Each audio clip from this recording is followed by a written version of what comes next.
जब बच्चा 7 साल का हो गया, लाड़ प्यार, बहुत सारी बातें बीच में छोड़ कर जा रहा हूँ, 7 साल का बच्चा हो गया, लाड़ प्यार जब हद से ज्यादा हो गया तो अल्लाह तबारक व तआला के दरबार में फरिश्तों ने एक छोटी सी बात अर्ज कर दी कि ऐ अल्लाह, जिसको तूने अपना खलील बनाया है, खलील किसे कहते हैं? सबसे ज्यादा चाहने वाला। खलील किसे कहते हैं? पर्सनल दोस्त को खलील किसे कहते हैं? सबसे ज्यादा दोस्ती चाहने वाला। और खलील किसे कहते हैं? पर्सनल दोस्त को कहते हैं। फरिश्तों ने कह दिया, परवरदिगार आलम, आजकल तेरा खलील अपने बच्चे को जरा ज्यादा ही प्यार कर रहा है।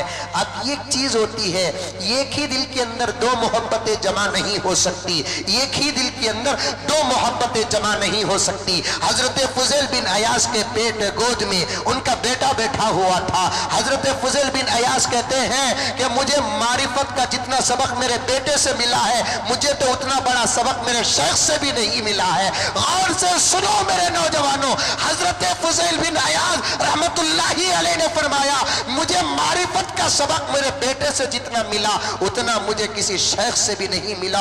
एक मर्तबा हजरत फुजैल बिन अयास के गोद में उनका बेटा बैठा हुआ था, मोहब्बत दोनों के बीच चल रही थी। अब्बू अब्बू कहकर ये बोसे दे रहा था, बेटा बेटा बोलकर वो बोसे दे रहे थे। अचानक हजरत फुजैल बिन अयास के बेटे ने अपने अब्बा से पूछा कि अब्बा जान, क्या आप मुझे चाहते हैं? बेटे, क्यों नहीं चाहूं, क्यों नहीं चाहूं? फिर बेटे ने पूछा, अब्बा चाहत कहाँ होती है? आंख में, कान में, मुंह में, हाथ में, पैर में, दिल में? फुजैल बिन अयास ने कहा कि बेटे, चाहत का मरकज दिल होता है। ये बातें समझाने की जरूरत नहीं, दिल से आपका बड़ा ताल्लुक है। वॉलपेपर में दिल, स्क्रीन शॉट में दिल, समझ में आई बात है? जीरो लिखना छोड़ डाले, दिल लिख रही, जीरो लिखना छोड़ डाले, दिल लिख रहे हैं। अबू, ये चाहत कहाँ होती है? आंख में के, कान में के, नाक में के, मुंह में के, हाथ में के, पैर में। बेटे, मोहब्बत का मरकज दिल होता है, मोहब्बत का तख्त दिल में हो। अच्छा अच्छा अब्बू जान, तो मैं आपके दिल में रहता हूं। हाँ हाँ बेटे, तू तो मेरे दिल में रहता है। थोड़ी देर के बाद बच्चे ने पूछा, अब्बू जान, क्या आप अल्लाह ताला से भी प्यार करते हैं? तो हाँ बेटे, अल्लाह से क्यों ना प्यार करे। तो बेटे ने कहा कि अब्बू, ये कैसी मोहब्बत है कि एक दिल में दो की जगह, एक दिल में दो की जगह, दिल एक है, दो की जगह नहीं, दिल एक का होगा। हजरत फुजैल बिन अयास कहते हैं, बच्चे की ये बात सुनकर मैंने अपने पूरे दिल को रब के हवाले कर दिया। जैसे ही मैंने मेरे दिल को रब के हवाले किया, अल्लाह तबारक व तआला ने मेरे बेटे को भी अपना वली बना लिया।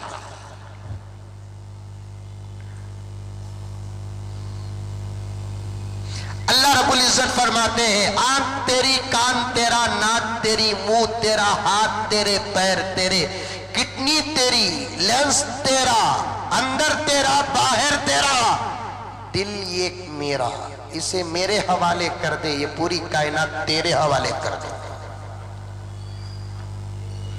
इसे मेरे हवाले कर दे, ये पूरी कायनात तेरे हवाले कर दूं। अगर ये दिल मेरे हवाले न किया तो तुझे तेरी चीज भी तेरे हवाले नहीं करूंगा, तुझे तेरी चीज भी तेरे हवाले नहीं करूंगा। फरिश्तों ने कह दिया, आजकल इब्राहिम जरा बच्चे पर ज्यादा ही तवज्जो डाल रहा है। अल्लाह ताला ने फरिश्तों से कहा, चुप, इन्नी आलमु माला तालमून, मैं मेरे खलील को जो जानता हूं तुम जानते हो। यकीन नहीं आया तो देखो मेरा खलील मेरे से कितनी मोहब्बत करता।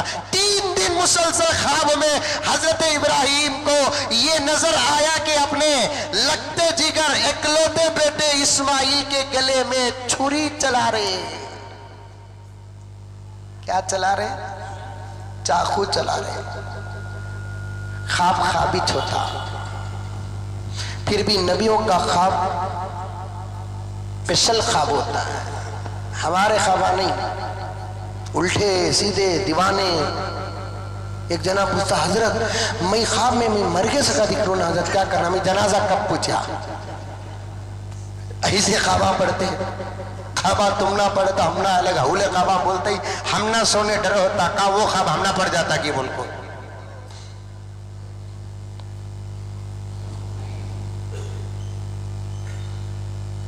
क्या भी नहीं किया हजरत मुझे मालूम नहीं बा। हमारे दादी बोले उम्र बढ़ गई कहते ना और एक मरतबा मरे सका देख दादियों को क्या मालूम ताबीर क्या मालूम दादियों को। हजरत इब्राहिम अलैहिस्सलाम ने 3 दिन 3 रात मुसलसल ख्वाब में इस्माइल अलैहिस्सलाम को ज़िबा करते हुए देखा, ज़िबा होते हुए नहीं देखा। होने करने में फर्क, हुआ तो कहीं भी हो सकता है, करने में खुद अपने हाथ का दखल है। सुबह को उठे, वाकिया सही मर्तबा सुने हैं, मैं मतलब की बातें अर्ज करता चलो। सुबह को उठे तो अपने बेटे को लेकर चलने लगे और अपनी बीवी से कहा कि बेटे को तैयार करो, बहुत बड़े मेहमान के यहाँ लेकर जाना है। बीवी ने भी तैयार कर दी और बेटे को लेकर हजरत इब्राहिम अलैहिस्सलाम निकले। जाने के बाद एक जगह पर बैठे और अपने बेटे से कहा, अंदाज देखो मुफस्सिरीन किराम ने क्या क्या बारीक बातों को निकाला है। बेटे को बिठाने के बाद कहा, इन्नी अरा, बेटे मैंने देखा, फिल मनाम, ख्वाब में, अन्नी अज़बहुक, तुझे मैं ज़बा कर रहा हूं अल्लाह के नाम, फंजुर माजा तरा, बोल तेरी क्या राय है, इस ख्वाब में मेरी तू कितनी मदद कर सकता है। बाज रिवायात में है 7 साल की उम्र थी, बाज रिवायात में है 13 साल की उम्र थी। नबी का बेटा 7 साल का, 13 साल क्या, 13 दिन का भी होगा तो जवाब भी नबवी ही होगा। हमारे बाबा तुम्हारे बाबा ख्वाब में अगर देख लेते, हम ना ज़बा कर सका, सुबह को उठ को पूछते, इन्नी अरा फिल मनामी अन्नी अज़बहू का फंजुर मादा तरा, बेटे ख्वाब में देखा तुझे ज़बा करो। बाबा तुम्हारे अम्मा दादी बोले सो ख्वाब उल्टा करते, मंजे हुक्म हुआ सो तुम ना काटो बोल को।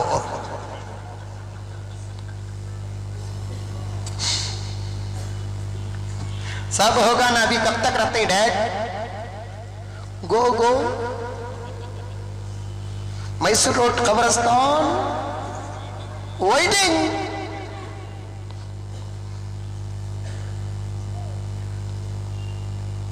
हजरत मुजद्दिद मिल्लत थानवी ने फरमाया, हजरत इब्राहिम ने ये नहीं कहा कि बेटे अल्लाह का हुक्म है कि मैं तुझे ज़बा कर रहा हूँ, बच्चा बच्चा है।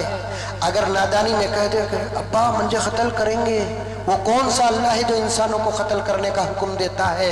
अगर ऐसे वैसे जुमले निकल जाते तो इस्माइल की नबूवत को खतरा होता।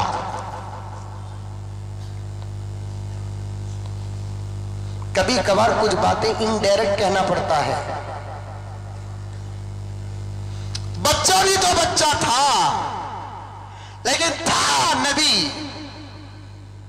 या बतिफल, अब्बा जान फौरन आप हुक्म की तामील कीजिए। इफ़अल मा तुमर, जो हुक्म मिला तामील कीजिए। सतजिदुनी इंशाअल्लाहु मिनस साबिरीन, इंशाअल्लाह ताला हशर के मैदान में मैं साबिरों की जमात में आपसे मुलाकात करूंगा। बच्चे को लिटा दिए, छुरी भी चला रहे हैं, हरकत भी शुरू हो गई। अब अल्लाह ताला की तरफ से आवाज आई, क़द सद्दक़्ता रुया या इब्राहिम, ए इब्राहिम आपने सखाब को सच कर दिखाया। सिर्फ आपकी मोहब्बत हम फरिश्तों के जरिए सारी कायनात को बताना चाहते थे। रुक जाइए, आपके बदले हम आसमान से एक बकरा उतारेंगे, दूंगा, आप उसे ज़िबा कर दीजिए। और आपके इस अमल को हम सिर्फ आपकी उम्मत ही में जारी नहीं करेंगे, क़यामत तक आपका ये अमल चलता रहेगा। हमारे पैगंबर हजरत इब्राहिम और हजरत इस्माइल अलैहिस्सलाम की इस कुर्बानी पर कुछ एतराज़ात होते हैं ना समझे लोगों की तरफ से। एक एतराज होता है, भला बाप भी बेटे को ज़बा करने लेकर जा सकता है? एक एतराज। भला बाप भी बेटे को ज़बह करने के लिए ले जा सकता है? मैं उन लोगों के कान तक इस बात को पहुंचाना चाहता हूं, हमारे इब्राहिम ने तो अल्लाह के हुक्म पर इस्माइल को ज़िबा करने के लिए लिटाए, चाकू चलाए, अल्लाह के हुक्म से चाकू नहीं चली, अल्लाह ताला ने अपने फजल से इस्माइल को बचा लिया। बाज लोगों की किताबों में तो साफ लिखा है कि गणेशा जी को उनके गले में चाकू उनके बाप ने चलाया और चल भी गई, गला कट भी गया।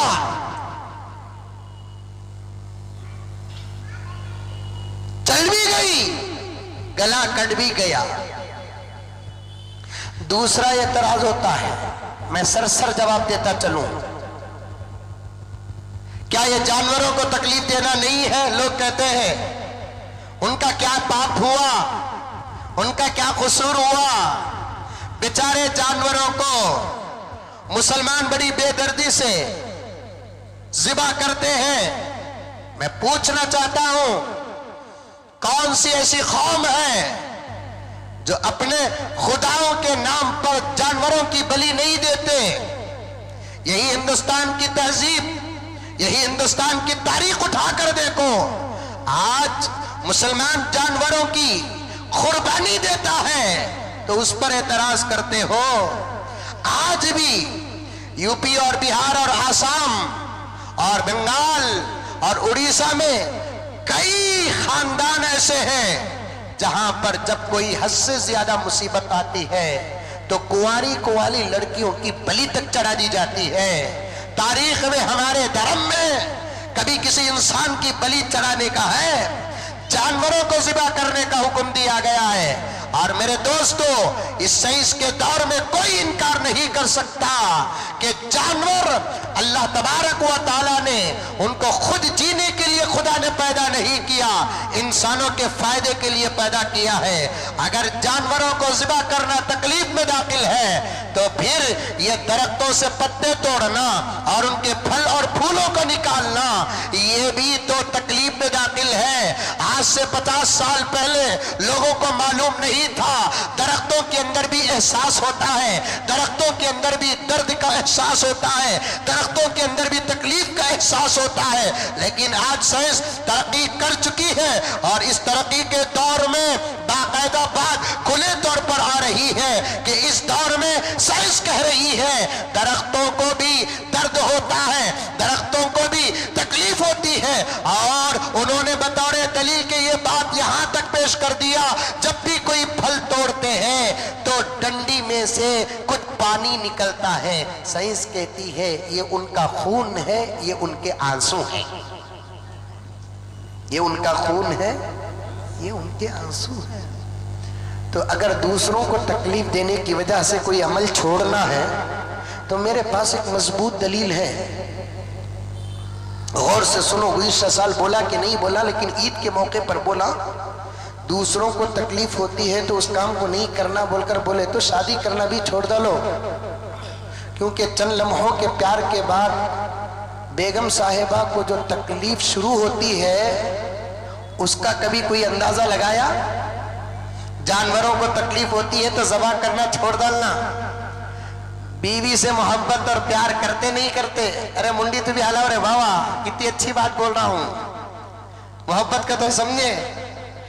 तो मोहब्बत के बाद जब उसे 9 महीने जो तकलीफ होती, वो 9 महीने के बाद डिलीवरी में जो तकलीफ होती, डिलीवरी के बाद दूध पिलाने का मसला, बच्चे को पालने का मसला, चंद लम्हों की मोहब्बत और प्यार के बाद एक जमाना तकलीफ पहुंचती है तो प्यार करना भी छोड़ दो, मोहब्बत करना छोड़ दो, इस दवाजी जिंदगी के बंधन को तोड़ दो। तकलीफ होती है तो चंद लम्हे की तकलीफ है, बल्कि मेरे दोस्तों इस हकीकत को छुपाया जा रहा है। मैदान जिहाद में मुजाहिद के गले में दुश्मन की तलवार पड़ती है तो मुजाहिद को तकलीफ नहीं होती। नोट करो, नोट करो, नोट करो। मैदान जिहाद में अल्लाह और उसके रसूल मुल्क और मिल्लत के लिए जो मैदान जिहाद में उतरता है, दुश्मन की तलवार अगर मुजाहिद के गले या जिस्म के किसी भी हिस्से में लगती है, अल्लाह तबारक व तआला मुजाहिद के जिस्म से दर्द की कैफियत को खत्म कर देते हैं। तलवार का जलन नहीं होता, तलवार की तकलीफ नहीं होती, गोली की तकलीफ नहीं होती। तो दूसरी किस्म क्या है? वो जानवर जिनको अल्लाह तबारक व तआला ने हलाल बनाया है, उन जानवरों को मुसलमान पानी पिलाकर बड़े अदब और एहतराम के साथ लिटाकर सुलाकर और अल्लाह का नाम लेता है, फिर उसके साथ उसकी बड़ाई का नाम लेता है, बिस्मिल्लाही अल्लाहु अकबर। ये बात को साइंस रिसर्च कर चुकी है। जैसे ही जानवर के गले में अल्लाह का नाम लेते हैं तो जानवर से कटने की तकलीफ तकरीबन 70% खत्म हो जाती है। कितने परसेंट? 70% खत्म हो जाती है।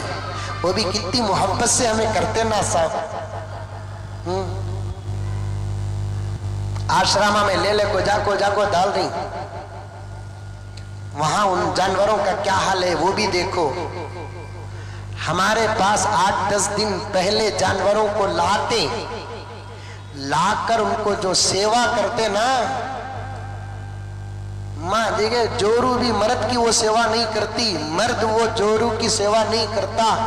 माँ बाप बच्चों की और बच्चे माँ बाप की वो सेवा नहीं करते।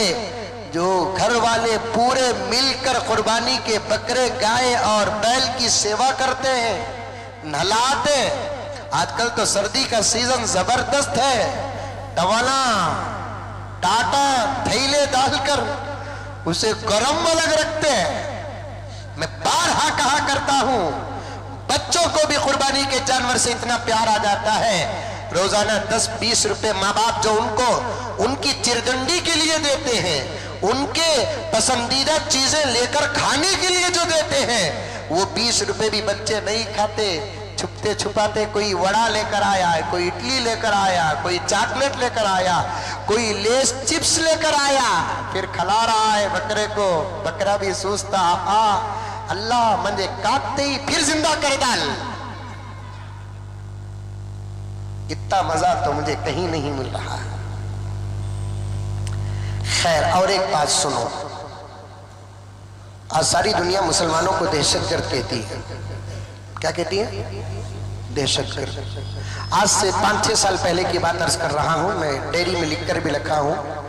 किसी टीवी चैनल में एक डिबेट हो रहा था। उस डिबेट में ये गैर मुस्लिम इस्लाम दुश्मन, उसने मुसलमानों को दहशतगर्द कहकर दलील क्या दे रहा है कि मुसलमान मासूम जानवरों को काटते हैं, मारते हैं। सबसे बड़ी बात क्या है कि जानवरों को मारने से इंसानों को मारना साबित नहीं होता।